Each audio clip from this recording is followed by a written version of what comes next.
యిర్మీయా గ్రంథము 17వ అధ్యాయము. వారి కుమారులు తాము కట్టిన బలిపీఠములను, ప్రతి పచ్చని చెట్టు క్రిందనున్న దేవతా స్తంభములను జ్ఞాపకము చేసుకొనుచుండగా, యూదా పాపము ఇనుప గంటముతో వ్రాయబడియున్నది, అది వజ్రపు మొనతో లిఖింపబడియున్నది, అది వారి హృదయములనిడి పలకల మీదను చెక్కబడియున్నది, మీ బలిపీఠముల కొమ్ముల మీదను చెక్కబడియున్నది.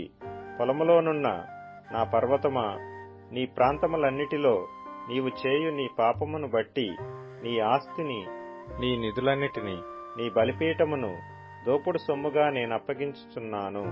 మీరు నిత్యము రగులుచుండు కోపము నాకు పుట్టించితిరి గనుక నేను నీకిచ్చిన స్వాస్థ్యమును నీ అంతట నీవే విడిచిపెట్టితివి గనుక నీ వెరుగని దేశములో నీ శత్రువులకు నీవు దాసుడవగుదువు.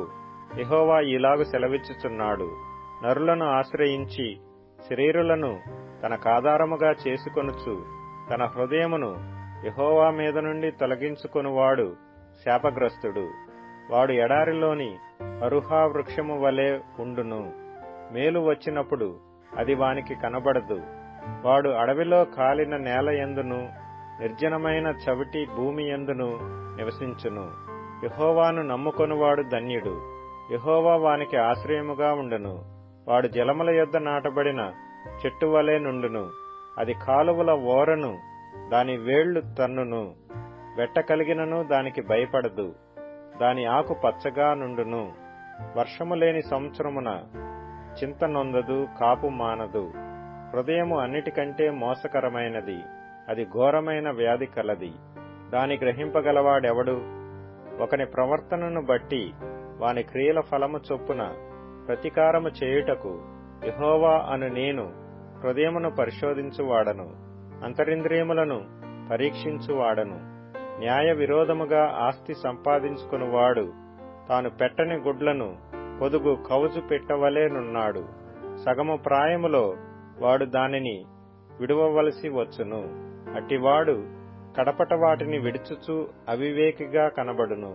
ఉన్నత స్థలమున నుండు మహిమగల సింహాసనము, మొదటి నుండి మా పరిశుద్ధాలయ స్థానము, ఇశ్రాయేలునకు ఆశ్రయమా, యెహోవా నిన్ను విసర్జించిన వారందరూ సిగ్గునొందుదురు. నా ఎడల ద్రోహము చేయువారు యెహోవా అను జీవజలముల ఊటను విసర్జించియున్నారు గనుక వారు ఇసుక మీద పేరు వ్రాయబడిన వారుగా ఉందురు. యెహోవా, నీవు నన్ను స్వస్థపరచుము, నేను స్వస్థత నొందుదును. నన్ను రక్షించుము, నేను రక్షింపబడుదును. నేను నిన్ను స్తోత్రించుటకు నీవే కారణభూతుడవు. వారు యెహోవా వాక్కు ఎక్కడనున్నది, దాని రానిమ్మని అనుచున్నారు. నేను నిన్ను అనుసరించు కాపరినై ఉండుట మానలేదు. ఘోరమైన దినమును చూడవలనని నేను కోరలేదు. నీకే తెలిసియున్నది, నా నోటి నుండి వచ్చిన మాట నీ సన్నిధిలోనున్నది. ఆపత్కాలమందు నీవే నా ఆశ్రయము. నాకు అధైర్యము పుట్టింపకము. నన్ను సిగ్గుపడనీయక నన్ను తరుము వారిని సిగ్గుపడనిమ్ము. నన్ను దిగులుపడనీయక వారిని దిగులుపడనిమ్ము. వారి మీదికి ఆపద్దినము రప్పించుము, రెట్టింపు నాశనముతో వారిని నశింపజేయము. యెహోవా నాకీలాగు సెలవిచ్చియున్నాడు, నీవు వెళ్లి యూదారాజులు వచ్చుచూ పోవచ్చు నుండు జనుల గుమ్మమునను, యెరూషలేము గుమ్మములన్నిటిను నిలిచి జనులలో దీని ప్రకటన చేయము. యూదారాజులారా, యూదావారలారా, యెరూషలేము నివాసులారా, ఈ గుమ్మములో ప్రవేశించు సమస్తమైన వారలారా, యెహోవా మాట వినుడి. యెహోవా ఇలాగు సెలవిచ్చుచున్నాడు, మీ విషయములో జాగ్రత్త పడుడి. విశ్రాంతి దినమున ఏ బరువును మోయకుడి.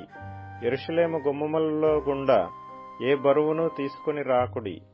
విశ్రాంతి దినమున మీ ఇండ్లలో నుండి ఏ బరువును మోసుకొని పోకుడి. ఏ పనియూ చేయకుడి. నేను మీ పితరులకు ఆజ్ఞాపించినట్లు విశ్రాంతి దినమును ప్రతిష్ఠిత దినముగా ఎంచుకొనుడి. అయితే వారు వినకపోయిరి, చెవిని బెట్టకపోయిరి. వినకుండను బాధ నొందకుండను మొండికి తిరిగిరి.